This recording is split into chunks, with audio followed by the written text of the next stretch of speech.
Ils tirent en direction d'une embarcation en bois où se trouvent 63 migrants.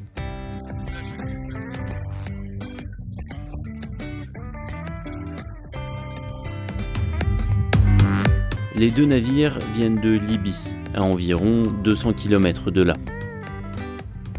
Une heure plus tôt, un appel de détresse indiquait les coordonnées de l'embarcation et précisait que de nombreux enfants se trouvaient à bord. Lorsque le patrouilleur 648 les rattrape, ils se trouvent dans la zone de secours et de sauvetage, ou zone SAR, sous la responsabilité de Malte. Si les gardes-côtes libyens sont venus jusque-là, ce n'est pas pour porter secours.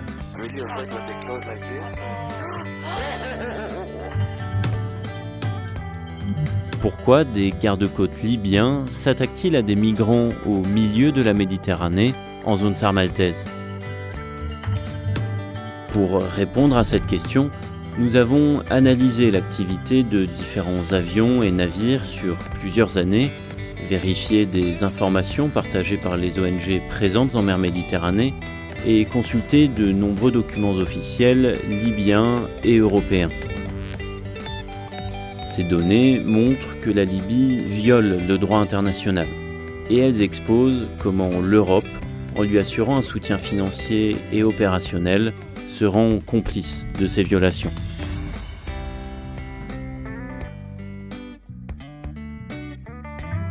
Quatre ans plus tôt, en 2017.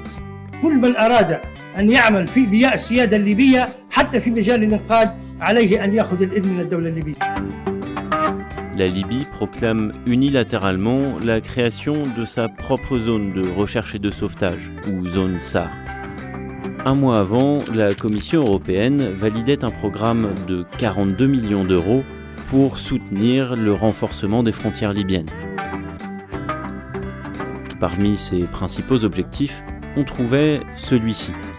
Aider les autorités libyennes concernées à définir et à déclarer une zone SAR libyenne, en accord avec les pays voisins et l'OMI, l'Organisation maritime internationale. Et en juin 2018, la zone SAR revendiquée par la Libye est officiellement reconnue par l'OMI. Mais la Libye a-t-elle les moyens de ses ambitions ? Selon la Convention internationale sur la recherche et le secours en mer, les parties sont tenues d'établir des centres de coordination de sauvetage et de les faire fonctionner 24 heures sur 24 avec du personnel qualifié ayant une connaissance pratique de l'anglais. Lorsqu'elles ont déclaré leur zone SAR, les autorités libyennes ont indiqué à l'OMI qu'un centre de coordination des sauvetages, ou JRCC, se trouvait à Tripoli. Plus précisément, en plein cœur de l'aéroport international de la capitale, ici. Pourtant, depuis le début de la guerre civile libyenne, cet aéroport est régulièrement le théâtre d'affrontements entre milices rivales. Un lieu peu adapté à la coordination de recherche et de sauvetage en mer, 24 heures sur 24, 7 jours sur 7. We call them every time because we have to, but it's useless, to be honest.